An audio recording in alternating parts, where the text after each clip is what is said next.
Hello dear students, welcome to my YouTube channel.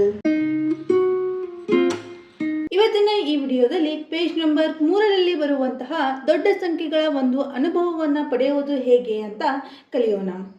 ಏನಿದೆ ನೋಡ್ರಿ, ನೀವು ಕೆಲವು ಆಸಕ್ತಿದಾಯಕ ಅಂಶಗಳ ಬಗ್ಗೆ ಕೇಳಿರಬಹುದು, ಅಂದರೆ ಕ್ಯೂರಿಯಾಸಿಟಿ ಇರುವಂತಹ ವಿಷಯಗಳನ್ನು ಕೇಳಿರಬಹುದು ಅಂತ ಹೇಳ್ತಾ ಇದ್ದಾರೆ.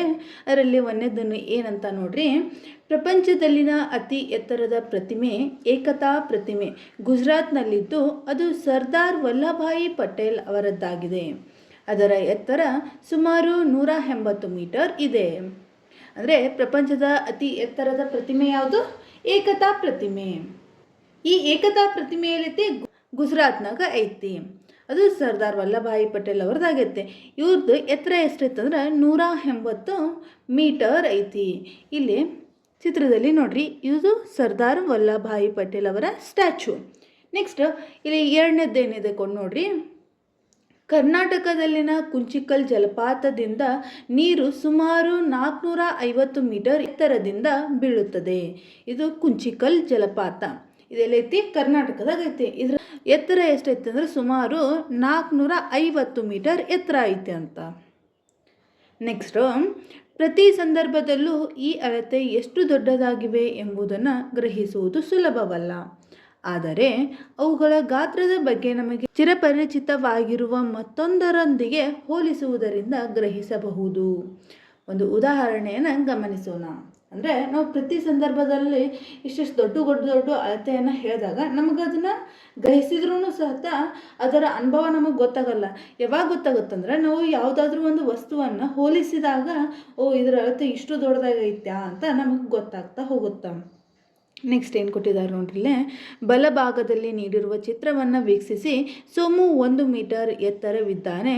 ಪ್ರತಿ ಮಹಡಿಯು ಅವನ ಎತ್ತರದ 4ರಷ್ಟಿದ್ದರೆ ಆ ಕಟ್ಟಡದ ಅಂದಾಜು ಎತ್ತರ ಎಷ್ಟು? ಇಲ್ಲಿ ಬಲಭಾಗದಲ್ಲಿರೋ ಚಿತ್ರವನ್ನು ಗಮನಿಸಿರಿ ಅಂತ ಹೇಳಿದ್ದಾರೆ. ಇಲ್ಲಿ ನೋಡ್ರಿ, ಒಂದು ಕಟ್ಟಡದ ಚಿತ್ರ ಕಾಣ್ತಾ ಇದೆಯಲ್ಲ, ಇದನ್ನು ನೋಡ್ರಿ. ಇಲ್ಲಿ ಏನಿದೆ ಅಂದರೆ ಇಲ್ಲಿ ಸೋಮು ಅದಾನ. ಇಲ್ಲಿ ಸೋಮು ನಿಂತಿದ್ದಾನೆ. ಇವ ಎಷ್ಟು ಮೀಟರ್ ಎತ್ತರ ಅದಾನಂದ್ರೆ 1 ಮೀಟರ್ ಎತ್ತರ ಅದಾನಂತ. ಆದ್ರೆ ಪ್ರತಿ ಮಹಡಿ ಏನಾಗ್ಯಾವಂದ್ರೆ ಈ ಸೋಮುವಿನ 4ರಷ್ಟು ಎತ್ತರ ಅದಾವಂತ. 4ರಷ್ಟು ಎತ್ತರ ಅದಾವಂತ. ಆ ಕಟ್ಟಡದ ಅಂದಾಜು ಎತ್ತರ ಎಷ್ಟು ಅನ್ನೋದನ್ನು ನಾವು ಕಂಡುಹಿಡಿಬೇಕು.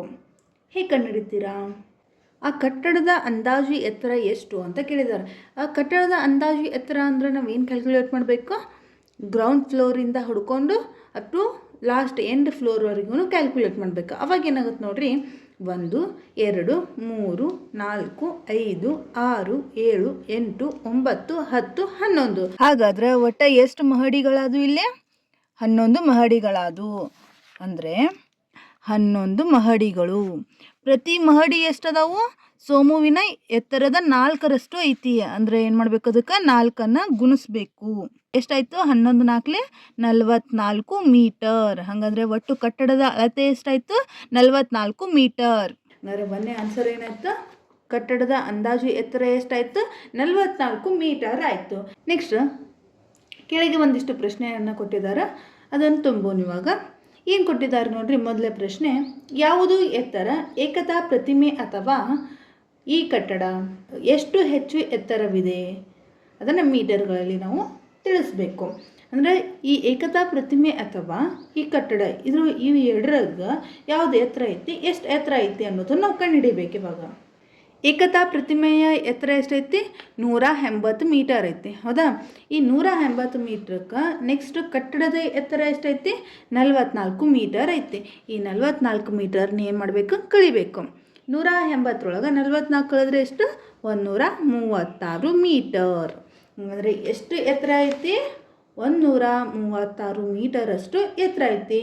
ಯಾವುದು ಎತ್ತರ ಐತಿ? ಏಕತಾ ಪ್ರತಿಮೆನೋ ಕಟ್ಟಡನೋ? ಏಕತಾ ಪ್ರತಿಮೆ. ನೆಕ್ಸ್ಟ್ ಎರಡನೇ ಪ್ರಶ್ನೆ ಏನಿದೆ ನೋಡ್ರಿ, ಏಕತಾ ಪ್ರತಿಮೆಯು ಸೋಮುವಿನ ಕಟ್ಟಡದ ಎತ್ತರಕ್ಕೆ ಸಮೀಪವಾಗಿ 4 ಪಟ್ಟು ಹೆಚ್ಚು ಎತ್ತರವಿದೆ. ಅಂದರೆ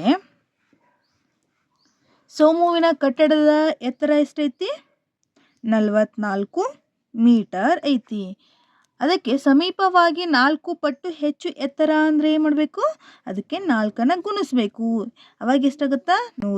176. ಈ 176 180ಕ್ಕೆ ಸಮೀಪ ಐತೆ. ಅಂದರೆ ಏಕತಾ ಪ್ರತಿಮೆಯು ಸೋಮುವಿನ ಕಟ್ಟಡದ ಎತ್ತರಕ್ಕೆ ಸಮೀಪವಾಗಿ 4 ಪಟ್ಟು ಹೆಚ್ಚು ಎತ್ತರ ಅಂತ ಹೇಳಿದ್ದಾರೆ. ಹಾಗಾದರೆ ಈ ಏಕತಾ ಪ್ರತಿಮೆಗೆ 4 ಪಟ್ಟು ಹೆಚ್ಚು ಸಮೀಪವಾಗೈತಿ. ಇದರಿಂದ ನಾವೇನು ಹೇಳ್ಬೋದು? ಸೋಮುವಿನ ಕಟ್ಟಡದ ಎತ್ತರಕ್ಕೆ ಏಕತಾ ಪ್ರತಿಮೆ ಏನಾಗೈತಿ? 4ರಷ್ಟು ಹೆಚ್ಚಾಗೈತಿ ಅಂತ ಹೇಳ್ಬೋದಾ?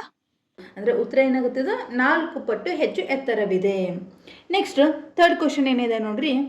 ಸೋಮುವಿನ ಕಟ್ಟಡಕ್ಕಿಂತ ಕುಂಚಿಕಲ್ ಜಲಪಾತವು ಎಷ್ಟು ಎತ್ತರವಾಗಿದೆ? ಅದನ್ನು ಮೀಟರ್ಗಳಲ್ಲಿ ತಿಳಿಸ್ಬೇಕು. ಅದು ಹೇಗಂತ ನೋಡ್ರಿ. ಕುಂಚಿಕಲ್ ಜಲಪಾತ ಎಷ್ಟು ಮೀಟರ್ ಹೈಟ್ ಐತಿ? 450 ಮೀಟರ್ ಐತಿ. ಹೌದಾ? ಈ 450 ಮೀಟ್ರಿಗೆ ನಾವೇನು ಮಾಡಬೇಕು? ಸೋಮುವಿನ ಕಟ್ಟಡದ ಅಳತೆಯನ್ನು ಕಳಿಬೇಕು. ಸೋಮುವಿನ ಕಟ್ಟಡದ ಅಳತೆ ಎಷ್ಟೈತಿ? 44 ಮೀಟರ್ ಐತಿ. 450 44 ಕಳೆದ್ರೆ 406 ಮೀಟರ್. ಇದು ಅರ್ಥ ಆಯ್ತಲ್ಲ? ಹಾಗಾದ್ರೆ ಇಲ್ಲಿ ಏನು ಬರ್ತೀರಾ? 406 ಮೀಟರ್. ನೆಕ್ಸ್ಟು ಫೋರ್ತ್ ಕ್ವಶನ್ ಏನಿದೆ ನೋಡ್ರಿ. ಜಲಪಾತದ ಎತ್ತರಕ್ಕೆ ಸಮವಾಗಿ ಸೋಮುವಿನ ಕಟ್ಟಡದಲ್ಲಿ ಎಷ್ಟು ಮಹಡಿಗಳಿರಬೇಕು? ಈಗೇನಾದರೂ ನಾವು ಸೋಮುವಿನ ಕಟ್ಟಡವನ್ನು ಜಲಪಾತಕ್ಕೆ ಹೋಲಿಸಿದ್ರಂದ್ರೆ ಅಲ್ಲಿ ಎಷ್ಟು ಮಹಡಿಗಳಾಗ್ತಾವು ಅನ್ನೋದನ್ನು ನಾವು ಕ್ಯಾಲ್ಕುಲೇಟ್ ಮಾಡಬೇಕು. ನೋಡ್ರಿ, ಜಲಪಾತದ ಎತ್ತರ ಎಷ್ಟೈತಿ? 450 ಐತಿ. ಸೋಮುವಿನ ಕಟ್ಟಡದ ಪ್ರತಿ ಮಹಡಿ ಏನಾಗೈತಿ? ಸೋಮುವಿನಕ್ಕಿಂತ 4ರಷ್ಟು ದೊಡ್ಡದಾಗೈತಿ ಅಂತ ಹೇಳಿದ್ದಾರೆ. ಹಾಗಂದ್ರೆ ಇದನ್ನು ಡಿವೈಡ್ ಮಾಡಬೇಕು. ಡಿವೈಡ್ ಮಾಡಿದಾಗ ಏನಾಗುತ್ತೆ ನೋಡ್ರಿ. 4 1 4 4 1 4. ನೆಕ್ಸ್ಟ್ 4 1 4 1 ಉಳಿತು. 4 2 8. ನೆಕ್ಸ್ಟ್ ಏನು ಉಳಿತು? 2 ಉಳಿತು. 4 5 20. ಅಂದರೆ ಎಷ್ಟಾಯ್ತದು? 112.5. ಹೌದಾ? ಇದು ಅಪ್ರಾಕ್ಸಿಮೇಟ್ ಎಷ್ಟೈತಿ? 113. ಹಾಗಾದ್ರೆ ಜಲಪಾತದ ಎತ್ತರಕ್ಕೆ ಸಮವಾಗಿ ಸೋಮುವಿನ ಕಟ್ಟಡದಲ್ಲಿ ಎಷ್ಟು ಮಹಡಿಗಳಿರಬೇಕು ಅಂದರೆ 113 ಮಹಡಿಗಳಿರಬೇಕು.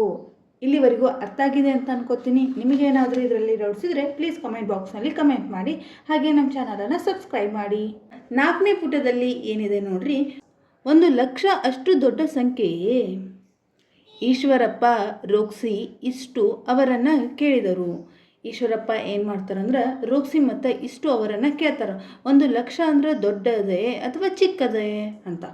ರೋಕ್ಸಿ ಹೇಳ್ತಾಳೆ 1 ಲಕ್ಷವನ್ನು ದೊಡ್ಡ ಸಂಖ್ಯೆ ಎಂದು ಭಾವಿಸಿದ್ದಾಳೆ ಅಂತ. ಆಕೆ ಏನು ಅನ್ಕೋತಾಳೆ ಅಂದ್ರೆ 1 ಲಕ್ಷ ಅಂದ್ರೆ ದೊಡ್ಡ ಸಂಖ್ಯೆ ಐತಿ ಅಂತ ಅನ್ಕೋತಾಳೆ. ಇದರಲ್ಲಿ 1ನೇ ಪಾಯಿಂಟ್ ಏನು ಕೊಟ್ಟಿದ್ದಾರೆ ನೋಡ್ರಿ. 1 ಲಕ್ಷ ವಿಧದ ಅನ್ನವಿದ್ದರೆ ಅದು ಬಹಳ ಹೆಚ್ಚು. 2ನೇ ಪಾಯಿಂಟ್ ಏನಿದೆ ನೋಡ್ರಿ. 1 ಲಕ್ಷ ದಿನದಷ್ಟು ಜೀವಿಸುವುದೆಂದರೆ ಅದು 274 ವರ್ಷಗಳು. ಇದು ನಿಜವಾಗಿಯೂ ದೀರ್ಘಾವಧಿ. ನೆಕ್ಸ್ಟು 3ನೇ ಪಾಯಿಂಟ್ ಏನಿದೆ ನೋಡ್ರಿ. ಒಂದು ಸಾಲಿನಲ್ಲಿ 1 ಲಕ್ಷ ಜನರು ಒಬ್ಬರ ಭುಜಕ್ಕೆ ಮತ್ತೊಬ್ಬರು ಹೊಂದಿಕೊಂಡು ನಿಂತರೆ ಅದು 38 ಕಿಲೋಮೀಟರ್ ಉದ್ದವಿರುತ್ತದೆ. ಇಲ್ಲೇ ರೋಕ್ಸಿ ಏನು ಭಾವಿಸ್ತಾ ಅಂದ್ರೆ 1 ಲಕ್ಷ ವಿಧದ ಅನ್ನ ಅಂದ್ರೆ ಅಷ್ಟು ದೊಡ್ಡದು ಅಂತಂದು ಭಾವಿಸ್ತಾ ಇದ್ದಾಳೆ. ಅದೇ ರೀತಿ 1 ಲಕ್ಷ ದಿನದಷ್ಟು ಜೀವಿಸಿದ್ರಂದ್ರೆ ಅಂದರೆ 274 ವರ್ಷ ಜೀವಿಸೋದು ಅದೇನೋ ಸಾಮಾನ್ಯ ಕೆಲಸನ? ಅಷ್ಟು ದೊಡ್ಡ ದೀರ್ಘಾವಧಿ ಐತಿ. ಇದು ನಿಜವಾಗ್ಲೂ ದೊಡ್ಡ ಸಂಖ್ಯೆಯಾಗೈತಿ ಅಂತ. ನೆಕ್ಸ್ಟ್ ಇನ್ನೊಂದು ಏನು ಅಬ್ಸರ್ವ್ ಮಾಡ್ತಾರೆ ಅಂದ್ರೆ ಒಂದು ಸಾಲಿನಲ್ಲಿ 1 ಲಕ್ಷ ಜನರು ಒಬ್ಬರ ಭುಜಕ್ಕೆ ಒಬ್ಬರ ಹೊಂದ್ಕೊಂಡು ನಿಂತ್ರೂ ಅದು 38 ಕಿಲೋಮೀಟ್ರ್ ಉದ್ದ ಇರ್ತೈತಂತ. ಅಂದ್ರೆ ಒಂದು ಸಾಲಿನಾಗ ಒಬ್ಬೊಬ್ಬರೇ ಹಿಂಗೆ ಹಚ್ಕೊಂಡು ನಿಂದಿರ್ತಾರಂತ.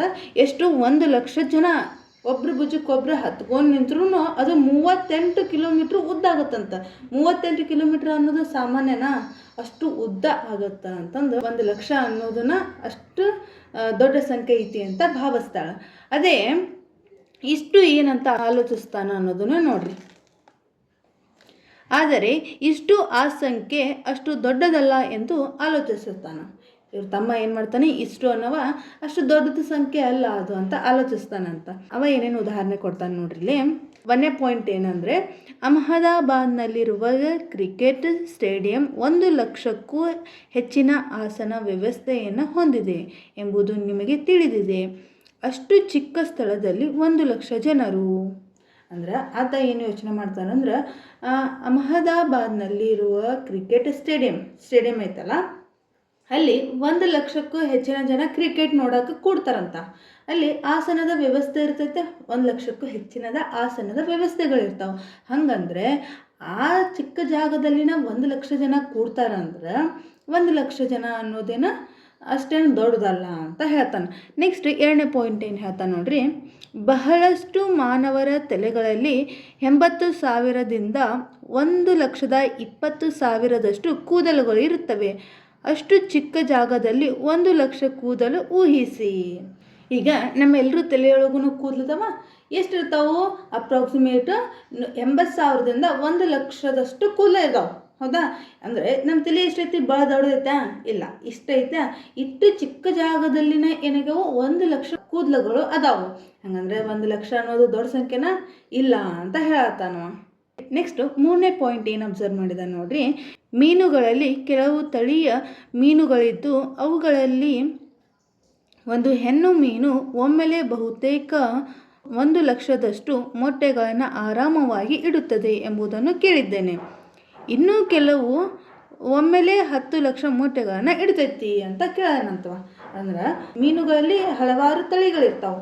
ಅವುಗಳಲ್ಲಿ ಒಂದು ಹೆಣ್ಣು ಮೀನು ಏನು ಮಾಡ್ತಂದ್ರೆ ಒಮ್ಮೆ ಮೊಟ್ಟೆ ಇಟ್ರಂದ್ರೆ 1,00,000 ಆರಾಮವಾಗಿ ಮೊಟ್ಟೆ ಇಡ್ತೈತಂತ. ಅದೇ ಕೆಲವೊಂದು ಮೊಟ್ಟೆಗಳು ಏನು ಮಾಡ್ತಾವ? 10,00,000 ಮೊಟ್ಟೆ ಇಡ್ತಾವಂತ. ಹಂಗಂದ್ರೆ 1,00,000 ದೊಡ್ಡ ಸಂಖ್ಯೆನಾ ಅಂತಂದು ಆತ ಇವೆಲ್ಲ ಪಾಯಿಂಟ್ಸನ್ನು ಅಬ್ಸರ್ವ್ ಮಾಡ್ದ. ನೆಕ್ಸ್ಟ್ ಲಾಸ್ಟ್ನೇ ಪ್ರಶ್ನೆ ಏನಿದೆ ನೋಡ್ರಿ. 1,00,000ವನ್ನು ಹೇಗೆ ನೋಡುವಿರಿ? 1,00,000 ದೊಡ್ಡ ಸಂಖ್ಯೆಯೇ ಅಥವಾ ಚಿಕ್ಕ ಸಂಖ್ಯೆಯೇ? ಇದನ್ನು ಯೋಚನೆ ಮಾಡಿ ಆನ್ಸರನ್ನು ಕಮೆಂಟ್ ಬಾಕ್ಸ್ನಲ್ಲಿ ಕಮೆಂಟ್ ಮಾಡಿ. ನೆಕ್ಸ್ಟು ಏನಿದೆ ನೋಡ್ರಿ. ಸಂಖ್ಯೆಗಳನ್ನು ಓದುವುದು ಮತ್ತು ಬರೆಯುವುದು. ಸಂಖ್ಯೆಗಳನ್ನು ಯಾವ ರೀತಿ ಓದಬೇಕು ಮತ್ತು ಬರೀಬೇಕು ಅನ್ನೋದನ್ನು ನೋಡೋಣ. ಭಾರತೀಯ ಸ್ಥಾನಬೆಲೆ ಪದ್ಧತಿಯಲ್ಲಿ 45,830ರಂತಹ 5 ಅಂಕಿಯ ಸಂಖ್ಯೆಗಳನ್ನು ಈಗಾಗಲೇ ಬಳಸುತ್ತಿದ್ದೇವೆ.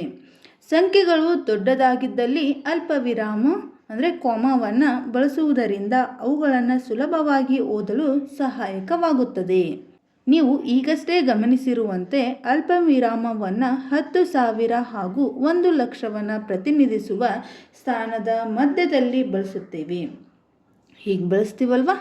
ನೆಕ್ಸ್ಟ್ ಏನು ಕೊಟ್ಟಿದ್ದಾರೆ ನೋಡ್ರಿ. 12,78,830 ಈ ಸಂಖ್ಯೆಯನ್ನು 12,78,830 ಎಂದು ಹೆಸರಿಸುತ್ತೇವೆ. ಅದೇ 15,75,000 ಪದಗಳಲ್ಲಿ 15,75,000 ಎಂದು ಓದುತ್ತೇವೆ. ನೆಕ್ಸ್ಟ್ ಮುಂದೆ ನೀಡಿರುವ ಪ್ರತಿ ಸಂಖ್ಯೆಯನ್ನು ಪದಗಳಲ್ಲಿ ಬರೆಯಿರಿ. ಇಲ್ಲೊಂದಿಷ್ಟು ಪ್ರಶ್ನೆಗಳನ್ನು ಕೊಟ್ಟಿದ್ದಾರೆ. ಇದನ್ನು ನೀವೇನು ಮಾಡಬೇಕು? ಪದಗಳಲ್ಲಿ ಬರಿಬೇಕು.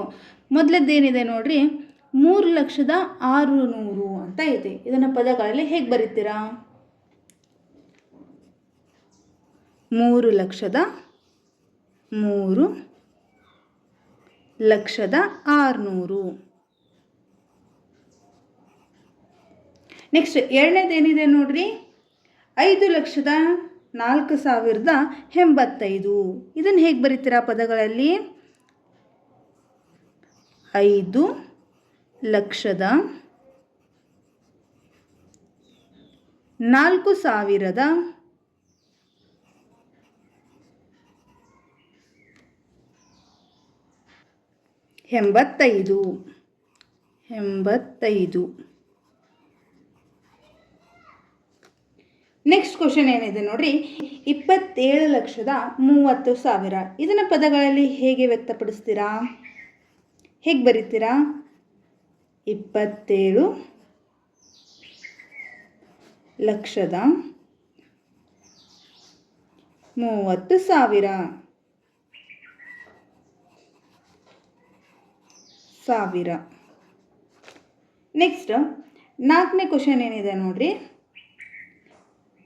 70,53,138 ಇದನ್ನು ಪದಗಳಲ್ಲಿ ಹೇಗೆ ಬರೀತೀರಾ?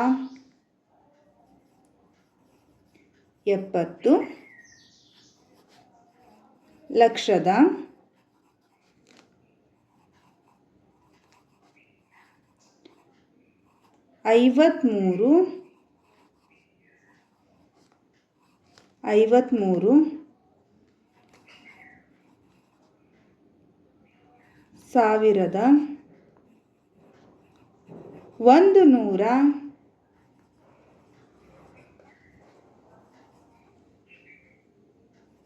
138. ಇಲ್ಲಿವರೆಗೂ ಅರ್ಥ ಆಗಿದೆ ಅಂತ ಅನ್ಕೋತೀನಿ. ನೆಕ್ಸ್ಟ್ 5ನೇ ಪೇಜ್ ಒಳಗೆ ಏನಿದೆ ನೋಡ್ರಿ, ಮುಂದಿನ ಪ್ರತಿಯೊಂದಕ್ಕೂ ಭಾರತೀಯ ಸ್ಥಾನ ಬೆಲೆ ಪದ್ಧತಿಯಲ್ಲಿ ಸಂಬಂಧಿಸಿದ ಸಂಖ್ಯೆಯನ್ನು ಬರೆಯಿರಿ. ಅದರಲ್ಲಿ ಮೊದಲ ಪ್ರಶ್ನೆ ಏನಿದೆ ನೋಡ್ರಿ, 1,23,456. ಇದನ್ನು ಹೇಗೆ ಬರೀತೀರಾ? ಸ್ಥಾನ ಬೆಲೆ ಪದ್ಧತಿಯೊಳಗೆ ಬರಿಬೇಕು ಅಂತ ಹೇಳಿದ್ದಾರೆ. 1,23,426 ಹೆಂಗೆ ಬರಿಬೇಕು ಅನ್ನೋದು ಗೊತ್ತೈತಲ್ಲ. ನೆಕ್ಸ್ಟ್ 7ನೇ ಪ್ರಶ್ನೆ ನೋಡ್ರಿ, 4,07,704 ಅಂತ ಕೊಟ್ಟಿದ್ದಾರೆ. ಇದನ್ನ ಹೇಗೆ ಬರೀತೀರಾ? 4,07,000 ಅಂತ ಹೇಳಿದ್ದಾರೆ. 7,704. ನೆಕ್ಸ್ಟ್ 3ನೇ ಪ್ರಶ್ನೆ ನೋಡ್ರಿ, 50,05,050. 50,05,000 ಅಂತ ಹೇಳಿದ್ದಾರೆ. 5,050. ನೆಕ್ಸ್ಟ್ ಕ್ವಶನ್ ಏನು ಕೊಟ್ಟಿದ್ದಾರೆ ನೋಡ್ರಿ, 10,235. 10,235. ಹೇಗೆ ಬರಿಬೇಕು ಅನ್ನೋದು ಗೊತ್ತಿತ್ತಲ್ವಾ? ಇಲ್ಲಿವರೆಗೂ ಅರ್ಥ ಆಗಿದೆ ಅಂತ ಅನ್ಕೋತೀನಿ. ನಿಮಗೇನಾದರೂ ಇದರಲ್ಲಿ ಡೌಟ್ಸ್ ಇದ್ದರೆ ಕಮೆಂಟ್ ಬಾಕ್ಸ್ನಲ್ಲಿ ಕಮೆಂಟ್ ಮಾಡಿ, ಹಾಗೆ ನಮ್ಮ ಚಾನಲನ್ನು ಸಬ್ಸ್ಕ್ರೈಬ್ ಮಾಡಿ. Thanks for watching. ಈ ವಿಡಿಯೋ ಇಷ್ಟ ಆದರೆ ಲೈಕ್ ಮಾಡಿ, ಶೇರ್ ಮಾಡಿ, ಕಮೆಂಟ್ ಮಾಡಿ, ಹಾಗೆ ಸಬ್ಸ್ಕ್ರೈಬ್ ಮಾಡಲು ಮರಿಬೇಡಿ.